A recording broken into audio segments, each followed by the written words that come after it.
రాష్ట్రానికి శాశ్వత రాజధానిగా అమరావతి ఏర్పాటు చేయడం చారిత్రాత్మకమని ఎంపీ వేమిరెడ్డి ప్రభాకర్ రెడ్డి అన్నారు. సీఎం చంద్రబాబు నాయుడు వింజమూరులో పింఛన్ల పంపిణీ కార్యక్రమంలో పాల్గొన్నారు. ఈ సందర్భంగా ఎంపీ మాట్లాడుతూ రాజధానికి చట్టబద్దత కల్పించడం ప్రజల అదృష్టమన్నారు.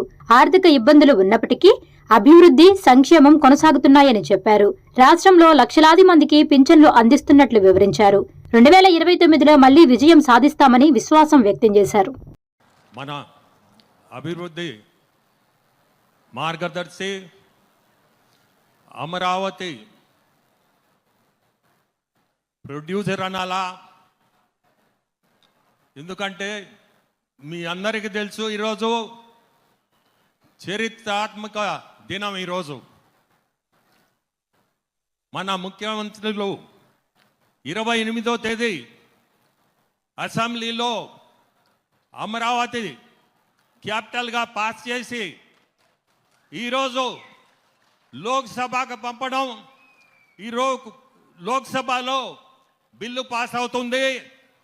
మనందరం ఈరోజు ప్రతి ఒక్కరు కూడా నిలబడి సారికి దండం పెట్టండి.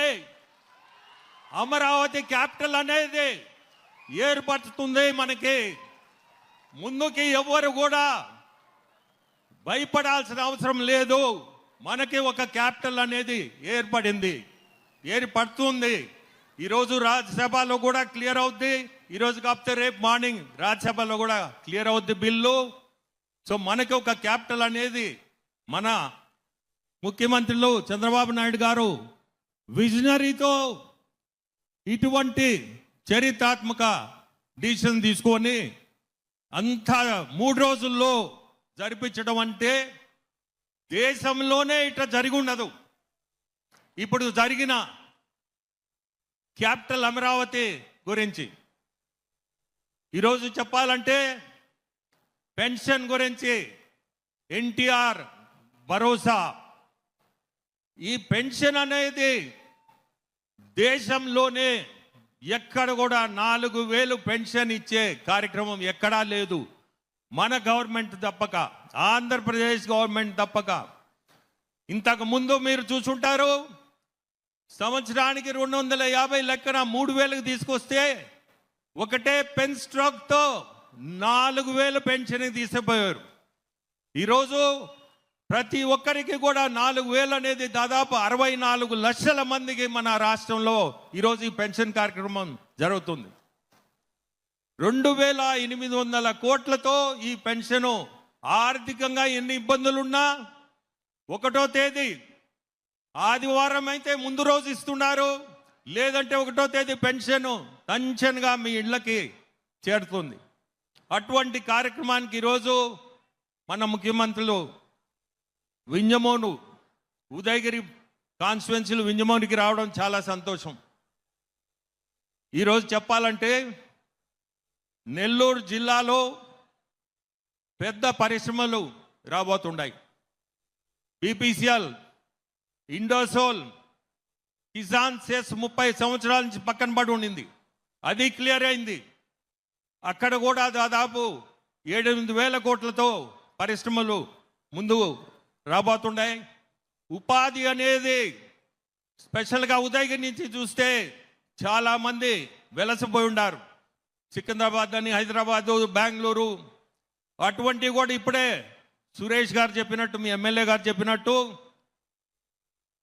ఇక్కడ పరిశ్రమలు తీసుకురావడం, ఈ ప్రదేశానికి మీ అందరికి కూడా ఉపాధి అవకాశాలు ముందు ఖచ్చితంగా ఉండబోతున్నాయి.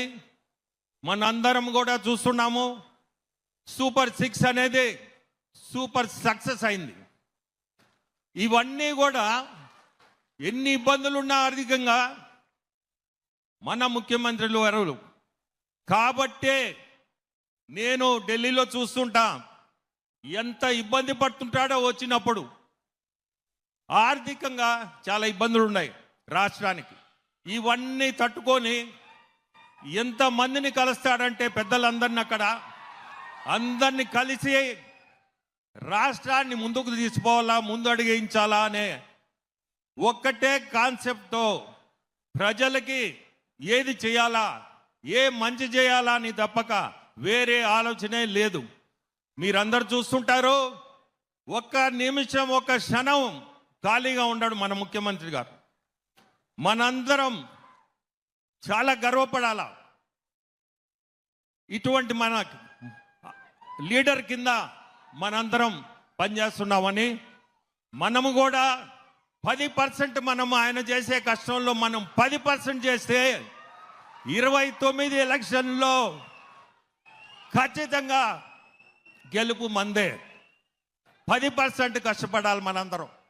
ఆయన చేసే కష్టంలో నేను 10% పైన కూడా చెప్పను, ఎందుకంటే మనం చేయలేనిది మనం చెప్పడం కూడా కరెక్ట్ కాదు. కానీ ప్రతి ఒక్కరికి కూడా ఈరోజు గ్యాస్ సిలిండర్లు తీసుకోండి, 3 సిలిండర్లు దీపం పథకం కింద 3 సిలిండర్లు ఫ్రీగా ఇస్తున్నారు. అట్లే ఎన్నో ఫ్రీ. ఇప్పుడు అన్నదాత సుఖీభావ రైతులకి 3 విడతల్లో 20,000. ఇవన్నీ కూడా డబ్బు చాలా ఇబ్బంది పడుతున్నా పంచనా జరిపిస్తున్నాడు. జరపాలంటే కూడా చిన్న పని కాదు, కానీ జరిపిస్తున్నాడు. ఎవరికి కూడా కష్టం జరగటం తెలియటంలే. నా అకౌంట్కి డబ్బు వచ్చిందా లేదా అని చూస్తున్నారు, కానీ ఎంత కష్టపడితే ఆ డబ్బు వస్తుంది అనేది ఒక్కసారి మీరు అందరూ కూడా ఆలోచించుకోవాలి. ఈ స్కీమ్స్ కాకుండా మొన్న మీరు చూసుంటారు జాబ్ క్యాలెండర్. మన లోకేష్ బాబు పాదయాత్రలో